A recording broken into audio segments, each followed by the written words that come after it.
incarnations of Richard II and Anne of Bohemia in 1380 to 1381. During this decade, Chaucer also wrote Troilus and Cresside, an 8,000-line love poem about the legendary Trojan War figures. It was modelled after both Boccaccio's Il Frustrato and Boethius's The Consolation of Philosophy, a classical work that Chaucer translated and retitled the Boece. Chaucer's political career took a turn in 1385 when he was appointed to a peace commission in Kent, and then in 1386 when he served one session as a Member of Parliament for Kent. In the late 1380s, Chaucer produced a lengthier unfinished poem titled The Legend of the Good Woman, written for Queen Anne. At this time, he resigned his posts and retired to Kent. His wife died in 1387. It is around then that Chaucer began work on the poem that would ensure his literary immortality, the Canterbury Tales. The frame for this poem is a religious pilgrimage in which 30 travellers must tell 2 tales each to pass the time. Many of the narratives would have been familiar to medieval readers, but Chaucer uses a subtle satire to explore class issues, marriage, mortality, and religion through the behaviour of his characters.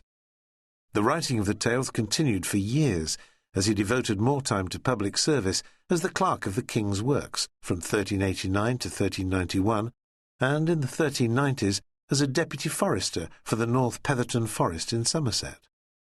He also occupied himself with the composition of A Treatise on the Astrolabe, an essay on astronomy written for his son Lewis in 1391, and 2 short poems, the Envoy to Buckton and the Envoy to Skogan.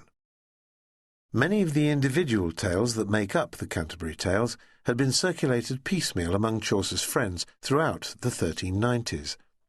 With a prologue and 24 separate tales, however, the poem remained incomplete and without order when Chaucer died on October the 25th, 1400, according to his tomb at Westminster Abbey. Future scholars and editors combined, ordered, and recopied the texts, securing Chaucer's fame as England's principal poet in the vernacular Middle English. Introduction by John Miles Foley. A group of travellers of every sort arrived, who joined together as they walked and rode.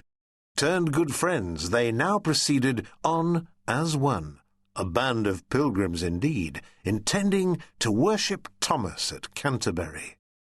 Lines 23 to 27. The world of the Canterbury Tales.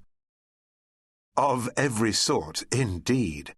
Welcome to a world of characters you won't soon forget, of speeches and ideas and events that will stay with you long after you come to the end of the supposedly unfinished Canterbury Tales. For a start, consider the diverse and unlikely cross-section of medieval society you'll be meeting. A knight will begin by spinning a lofty narrative of romance and cosmology, which the lowly miller will answer with a bawdy story of love and mistaken identity that reflects his view of the world, which, in turn, will so rankle the reeve that he feels obliged to take his own tale-telling vengeance by featuring a doubly cuckolded miller.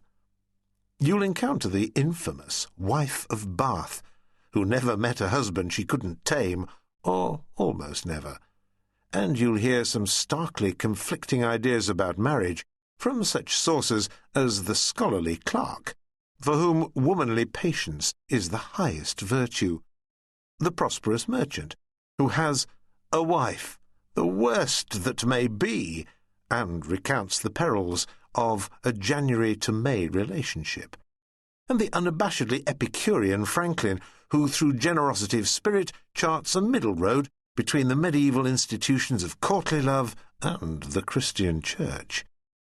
Secular figures of all sorts appear, and religious orders, each with drastically different perspectives on the everyday world and the divine, abound as well. The Lady Prioress sports a golden brooch with the inscription, "Love conquers all," but her tale raises issues of anti-Semitism and moral rectitude. The pardoner employs the bold gambit of first announcing his avarice and duplicitousness,